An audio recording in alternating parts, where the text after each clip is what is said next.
Hello， 各位小伙伴，大家好，我是瑞。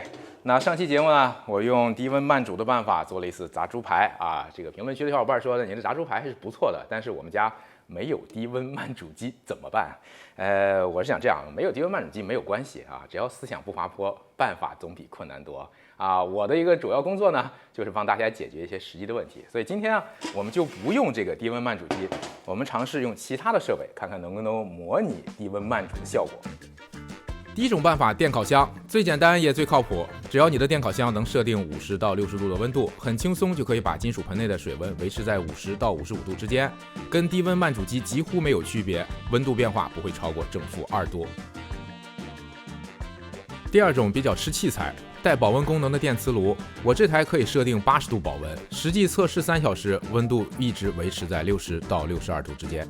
不同的电磁炉保温温度不同，准备一个温度计测试水温是必要的。电子保温板用来热菜保温很方便，拿来做低温慢煮也出奇的稳定。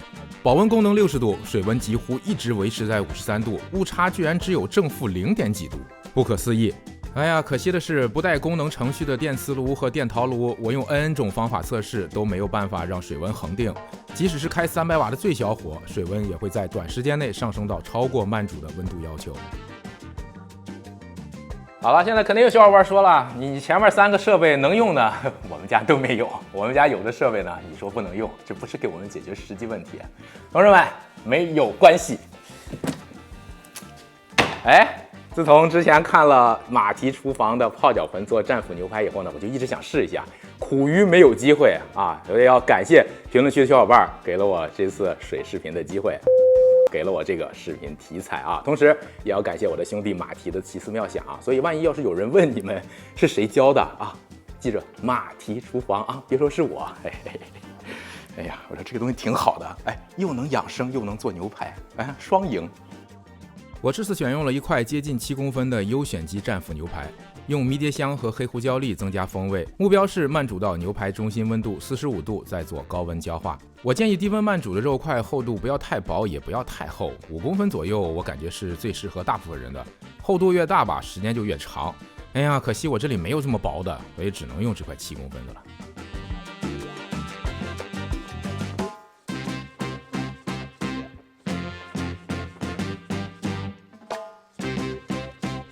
泡脚盆我新买的啊，吃着饭看视频的小伙伴别想歪了。48度的最高温度，针对这次的目标温度2小时就够了。但是如果需要更高的内温，比如上期炸猪排的60度，我建议还是用前面的3种办法。模拟慢烤牛前胸的话没问题，48度可以，不过大冬天的3天时间多泡泡脚不是更好吗？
好的啊，今天挺好玩儿，就这个视频挺好玩儿，有意思啊。咱们今天试了好几种不同的这个方式去做低温慢煮啊。目前来看的话还不错，起码是从5个设备里咱们找出了3个设备呢，确实可以稳定的去维持一个55到60度之间的这么一个温度哈。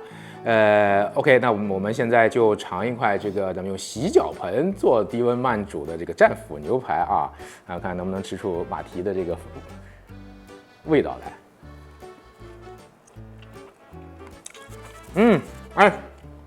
哎呀，你别说哈，这个洗脚盆做出来的这个战斧别有一番滋味啊，开个玩笑啊，没什么区别，咱就说。跟这个一般用低温慢煮机做出来的这个低温慢煮牛排呢，也是差不多的啊。大家看到整个，我现在做的是差不多5成熟吧，不太到5成熟，3成熟多一点这个感觉啊，还不错啊。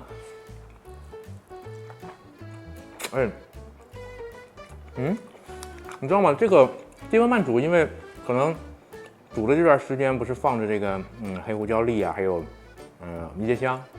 这个肉现在这个迷迭香的这个香味非常浓，这个挺不错的，这次用的几个低温慢煮这几个设备呢，其实我是觉得，我觉得总有一样应该大家的这个家里是有的吧，尤其比如说像现在的电磁炉，其实很多卖的我看都是温控的啊，这个我还专门到那个商超去看了一下，我是觉得，也挺好玩的，就是大家在家里可以用现有的这个就是设备啊，或者是厨房用具去想办法平替它一下，因为确实低温慢煮机这个东西除了低温慢煮没有其他应用场景啊，所以我觉得目前来说这几个方式都是不错的，尤其是烤箱，如果家里有烤箱那真的方便，那烤箱那个温度那个水温保持的真的是非常非常的稳定，就是上下1度这么跳，上下1度这么跳，非常的好。